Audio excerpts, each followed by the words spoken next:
కర్మఫలం గురించి మాట్లాడుకుందాం. దేవా, నీ కర్మలకి మొదటి ఫలం ఏమిటంటే నీకు ఒక మంచి కుటుంబం దొరికింది. అలాగే ఇది కూడా నీ కర్మల ఫలితమే.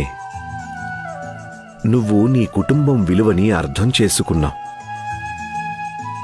భగవంతుడు నీకు ఆ వివేకాన్ని ఇచ్చాడు. ఇన్ని కష్టాలు పడిన తర్వాత కూడా నీకు ఈర్ష్య, ద్వేషం, అహంకారం అనేవి అస్సలు లేవు. ఇదే నీ కర్మల ఫలితం. నువ్వు సుఖంగా నిద్రపోతావు, ప్రశాంతంగా నిద్రపోతావు. ఇదే నీ కర్మల యొక్క ఫలితం. నిన్ను గౌరవించే వాళ్ళందరూ మనస్ఫూర్తిగా గౌరవిస్తారు, భయంతో కాదు. ఇదే నీ కర్మ ఫలం.